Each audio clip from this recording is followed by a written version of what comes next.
Au Québec, il faut avoir préalablement obtenu un permis de recherche archéologique pour rechercher ou prélever des objets quels qu'ils soient. Les plongées et les prélèvements effectués dans cette émission ont été faits dans le respect de la loi sur le patrimoine culturel et du règlement sur la recherche archéologique.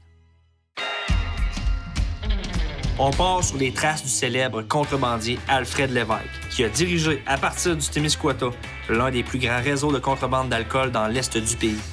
On raconte qu'il y a des vestiges au fond du lac, mais est-ce vraiment des vestiges de l'époque de la contrebande? C'est accompagné du plongeur Mario C que je vais tenter de valider mes hypothèses.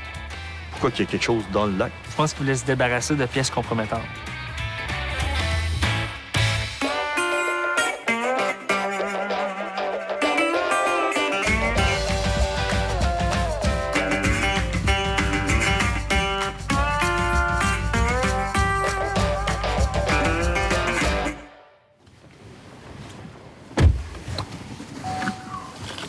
Bon, on va à quel endroit, là? Direction Rivière-Bleue, Rivière-Bleue. où tout a commencé. Alfred Lévesque, il est né en 1893 à Frenchville, dans le Maine, aux États-Unis. Après avoir été chauffeur de taxi, c'est porté à carreur d'un hôtel. Fait que là, on s'en va visiter une partie du bâtiment où abritaient ces différents commerces. On sait que vers 1919, il s'est installé à Rivière-Bleue. OK. Puis au fil des années, il a opéré différents commerces, mais tout ça servait à cacher son commerce illicite. OK. Ah, OK. C'était une couverture, là. Ouais.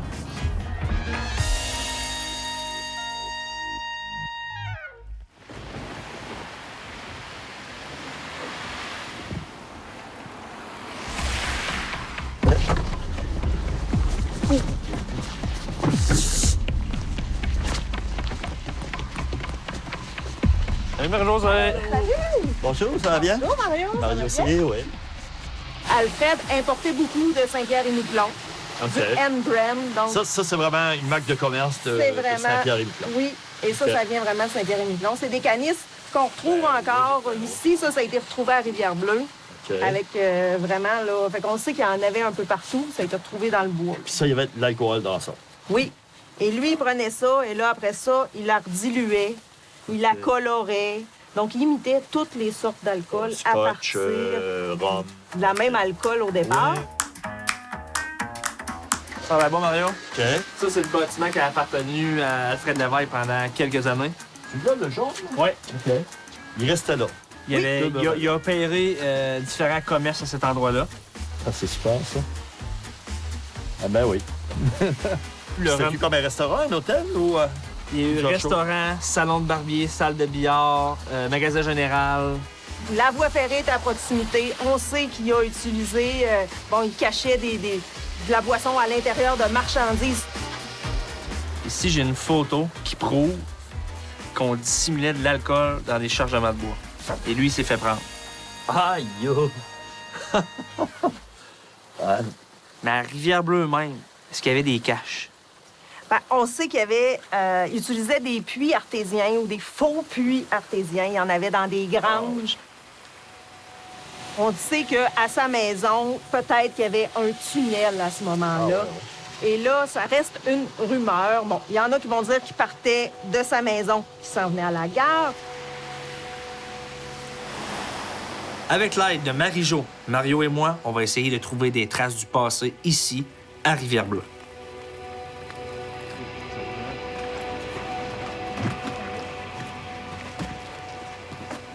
La fameuse porte fermée en béton,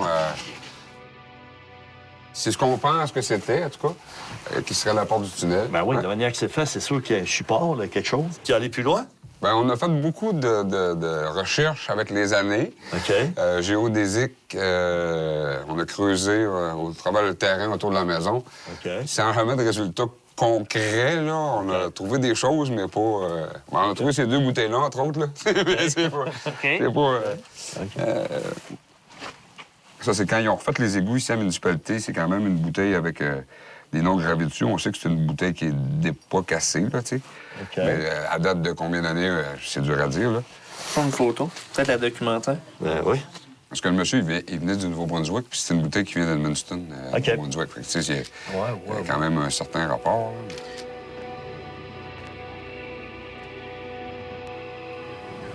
Les fameux tunnels qu'utilisait Alfred Lévesque pour le trafic d'alcool ont-ils seulement existé? Quand on a creusé en 1999, puis un voisin d'ici nous surveillait un peu dans les travaux, puis j'avais dit aux gens, ben, allez le rencontrer. Lui, il doit en savoir, il était âgé, monsieur. Mais il y a comme des choses... C'est tabou. C'est ça, on ne veut pas en parler. C'était une espèce d'omerta, là. En fait, toi, en rentrant, tu signes, Ouais, genre, que plus jamais que tu parleras pas sur La loi aucune du silence. considération. La loi du silence, c'est ça. ouais. Il y en a qui ont peur encore aujourd'hui de se faire arrêter parce que Ils savaient quelque chose, puis ils l'ont pas dit. quelque chose qu'ils l'ont pas dit ou ils ont fait quelque chose il y a longtemps. Ouais, Fait qu'ils ont encore la peur d'être punis par ça aussi, malheureusement. Sais-tu qu'est-ce qu'on fait, là? Là, on s'en va là-bas. Direction lac Témiscouata pour la première plongée. Témiscouata sur le lac. Mais quel lac! Quel lac par la beauté, C'est par plus de la 40 km de long. C'est hein. incroyable. Tout est impressionnant. Là, on approche du quai. En faisant des recherches pour documenter la vie d'Alfred Lévesque, j'ai découvert qu'il a été propriétaire d'une résidence sur le bord du lac Témiscouata. De façon confidentielle, on m'a indiqué son emplacement. C'est donc par là qu'on commence.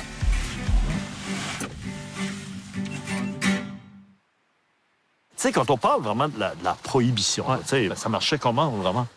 Au Québec, à la suite de référendum, la population québécoise a refusé la prohibition. Donc, on était comme la seule province qui avait le droit de consommer de l'alcool. Oui. C'est aux États-Unis que la ça prohibition fut imposée en 1920. C'est là les Américains n'avaient plus le droit d'acheter, de vendre et de fabriquer une seule goutte d'alcool. OK. Naturellement, on s'est tourné vers le Canada, mais plus particulièrement vers le Québec.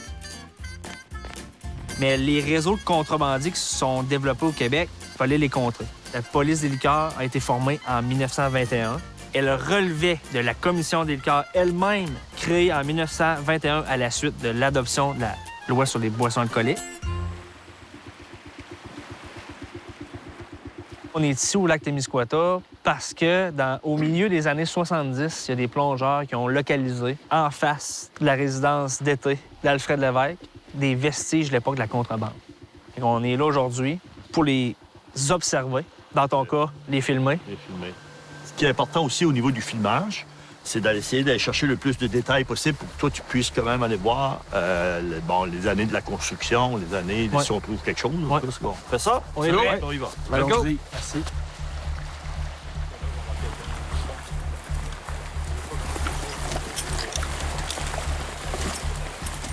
Le lac Témiscouata, je dirais que c'est un lac pour moi qui est extrêmement important parce qu'il a joué un grand rôle dans ma vie parce que je me suis retrouvé ici à l'hiver 1997. Il y avait un apnéiste français, donc corse, qui cherchait un lac au Canada pour venir faire un record du monde en plongée sous glace.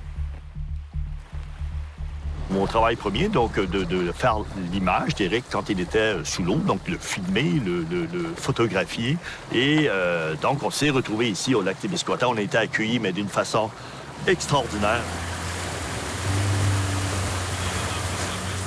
C'est sûr qu'il a mouillé beaucoup dans les derniers jours. Ça fait que la visibilité, ça paraît beaucoup, là, parce que des fois, le lac est beaucoup plus clair, un petit peu plus que ça. Là. Ouais, hein? La pluie n'a pas aidé. Là. Bien, c'est sûr, quand l'eau est chaude, t'as une prolifération des algues. Là, dans ce temps-ci de l'année, c'est fini, cette prolifération. Non, c'est ça, il n'y a pas d'algues. Je pensais qu'elle allait dire qu'est-ce que ça fait de plonger sur des choses qui risquent pas d'être mangées.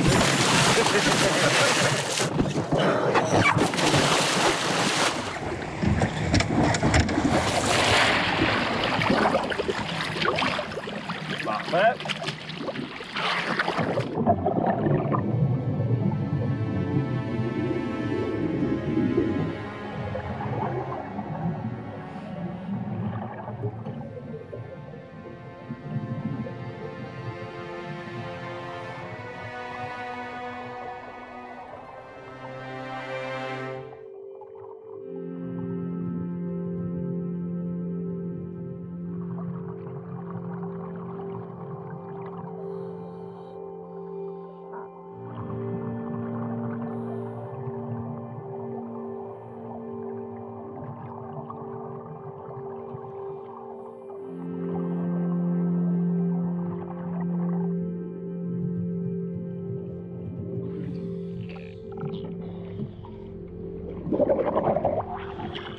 On laisse ça sur tous les angles imaginables.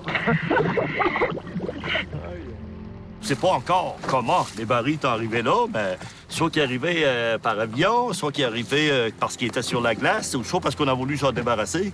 Mais là, ils sont exactement où on les a mis à 90, 100 ans de ça. Ça, c'est extraordinaire de pouvoir vivre ça.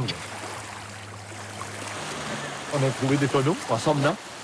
Des barils? Ouais. Des barils. Des barils. Quelle profondeur? Une quinzaine de pieds environ. Dans le tas, il y en a au moins quand même une trentaine, là, partout, là. Donc, c'est vraiment ça. En acier? Oui, en acier. Puis moi, je suis persuadé que c'est des 5 gallons, là. C'est vraiment... Ça semble, tu sais, vraiment la forme, là, la longueur. Il n'y en a pas un qui est complet, là. Ils sont tous percés un petit peu, des trous, juste les anneaux. Tu sais, sont en face de l'ancienne résidence d'Alphelem. En face. Ah ouais. Puis il y en a beaucoup. Il y en a quand même beaucoup, là. C'est pas 2-3 qui ont été oubliés là ou échappés là, là. C'est vraiment un dompage d'urgence, dernière minute. Tu penses après ça, toi, Mario? Moi, je pense après Avec ça. sa sorte. Moi, je pense après ça. En pacté comme ça, là.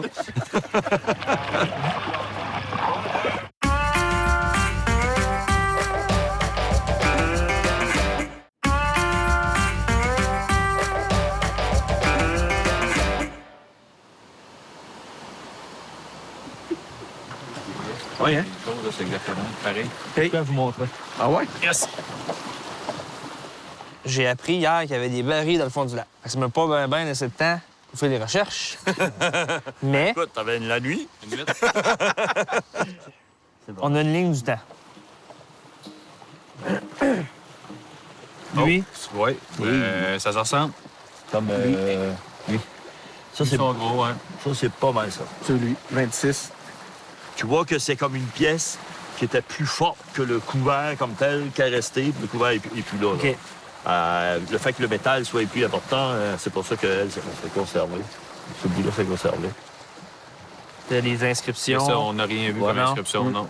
Bon, on le verra pas non plus. Trop de sédiments. Non. C'est la date de fabrication, c'est le fabricant. Là, on n'a pas ça. Ouais, ça, on n'a pas ça, non? Puis les barils étaient tous comme à moitié dans le sable, juste une petite partie. Fait qu'ils n'avaient pas de déposé. Là. Bon, les recherches se poursuivent.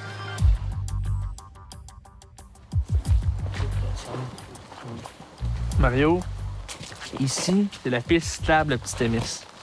OK. Elle emprunte l'ancien tracé désaffecté de la voie ferrée du Témiscamingue. On raconte que le train s'arrêtait vis-à-vis la résidence d'été d'Alfred Lévesque pour y prendre des carrières. Ça veut dire qu'il y avait méchant power. Parce que pour faire arrêter le train, ça veut dire qu'il y avait beaucoup de connivence, il y avait beaucoup de gens... Il travaillait avec les chefs de gare. Ah, OK. Un ou des voisins fabriquaient de l'alcool pour Travaillait Alfred pour Lévesque. lui. Travaillait pour lui aussi. On collait sur des bouteilles de fausses étiquettes pour imiter les marques les plus connues. Il y a eu quelques perquisitions à sa la résidence d'été. Ah oui? Et il y en a une qui est mieux documentée que les autres. Ouais. Ici, j'ai un croquis illustrant les installations d'Alfred Lévesque à Notre-Dame-du-Lac. À l'époque. Oui, au moment d'une fouille menée par les autorités en 1932. Maison de pension, hangar à bateau, OK. garage. Ah, ouais, c'est...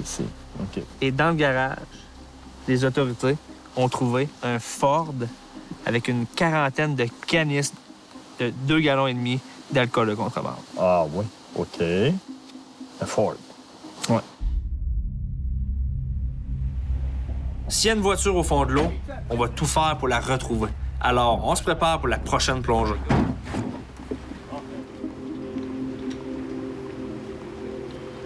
OK, mais tu connaissais pas Alfred? Non, je ne connais pas du tout. non, Juste, tu vas le connaître. juste l'histoire qu'il y avait un trafic de boissons Ouais, qui avait ouais, été ouais. ici Ah, dans le ça, lac, c'est tout intéressant. simplement, dans ce coin-ci, mais sans plus. Il y en avait-tu plusieurs, après toi? Au Québec, il y en avait beaucoup. Oui, il y en avait beaucoup. Ben, Il y avait un réseau qui s'était développé, OK. mais Alfred Lévesque, c'était une des têtes. OK. C'est sûr que le lac, c'est une belle place pour cacher des trucs si on a caché des choses. Ça fait qu'on envoie des débris, des cochonneries de toutes sortes. Fait qu'on peut peut-être tomber sur des choses. On est capable de dater le véhicule si on tombe dessus. Là. Cibler le bon OK. modèle. Ouais. Parce que si la voiture date des années 70, on n'est pas dans la bonne période. Salut, Monsieur Côté! Bye! Si on retrouve un véhicule qui date de l'époque de la contrebande au fond du lac, on pourrait se dire mission accomplie.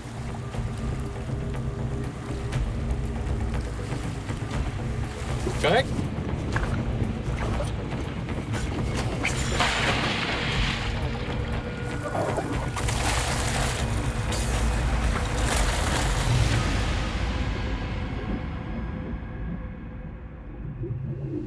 Dès que tu touches la moindre chose du fond, il y a beaucoup de particules qui se mettent en suspension. Donc, il faut rester toujours au moins à 1 mètre d'auteur du fond, parce que sinon, juste bouger nos palmes un peu, tout lève. Et donc, c'est de s'approcher pour essayer de prendre le plus d'informations possible.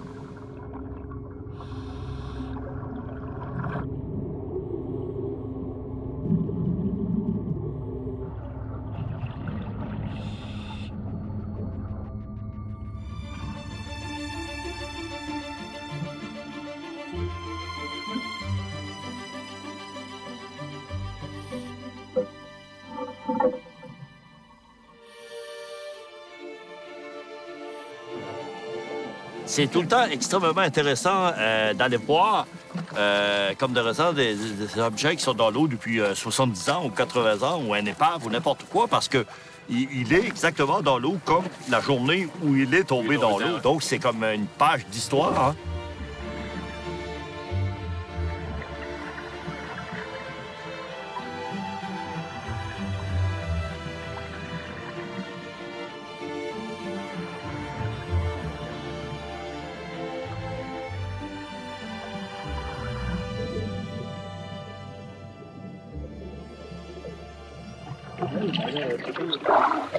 Ça me passait, là.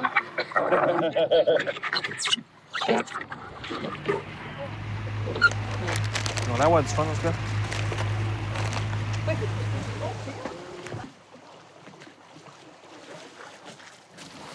Super.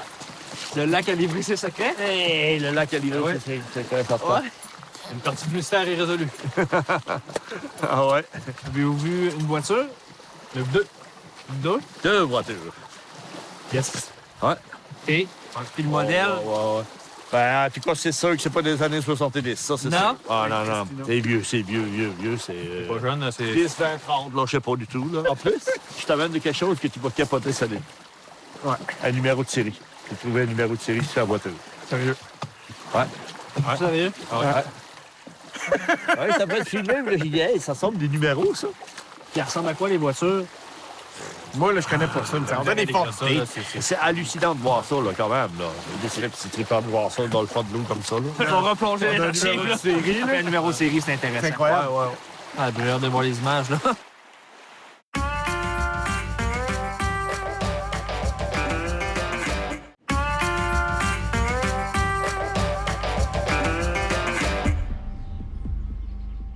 Quand on a plongé, juste pour te montrer comment on peut bien lire le numéro de série. Donc, on voit qu'il y a vraiment une flèche. Flèche. Et 1, 2, 6, 3, 5. Et ça serait vraiment le numéro de série de la voiture. Donc, ben, on pense Parce qu'il y avait plusieurs numéros à l'époque. sur une voiture, sur différentes pièces. OK. Ça se trouvait juste avant le moteur, en fait, compte.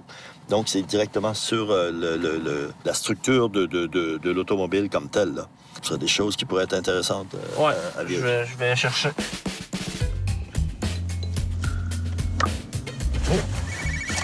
Oui, Nelson?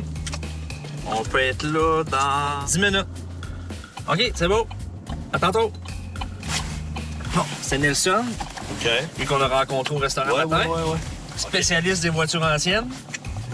Ah, c'est parfait, ça. Lui, il trouve des voitures abandonnées un peu partout, dans les forêts, dans les champs.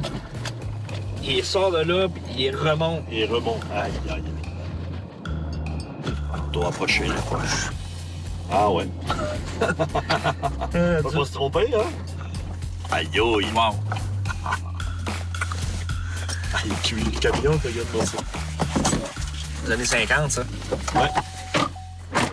Hey! Salut! Hey! Salut, Sam! Le mollet? Oui, je fais partie de la vie. C'est un épave que j'ai ramassé dans le bois. Ben, on a été obligé de couper des arbres pour le sortir de là.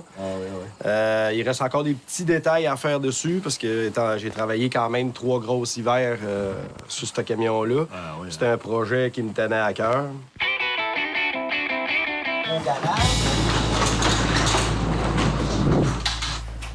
Ici, il y en a eu du brasse camarade.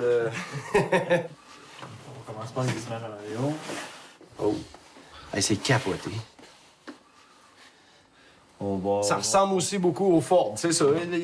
D'après ce que je peux voir, la courbe du top en arrière, là. Ouais.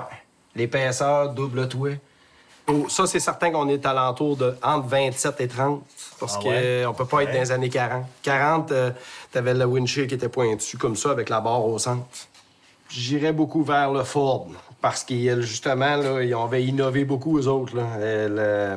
Ils devaient avoir le toit de... C'était un toit de toile. De toile, oui, ça, c'est certain. Ça. Hein? Ouais. Avec la vitre, bon, je la vois.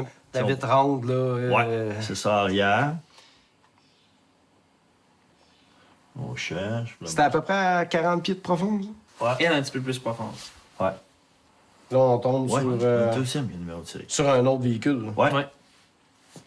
Oh, les boys. Ah, il est magané, celle-là, hein? Ah non, non.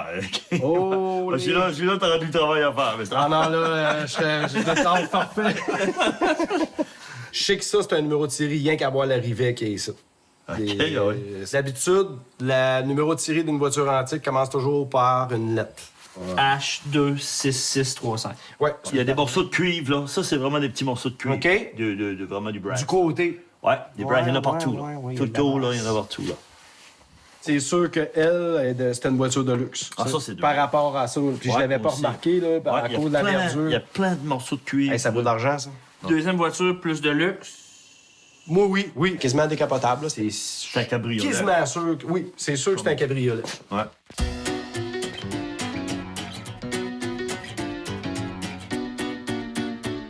En bout de ligne, ce qu'on veut, c'est d'associer ces vestiges-là à l'époque de la contrebande et par conséquent à Alfred Lévesque. Ces voitures-là ne datent pas des années 50 ou 60. Ils datent de la fin des années 20 ou du début des années 30. On a atteint notre objectif initial qui était de dater ces vestiges.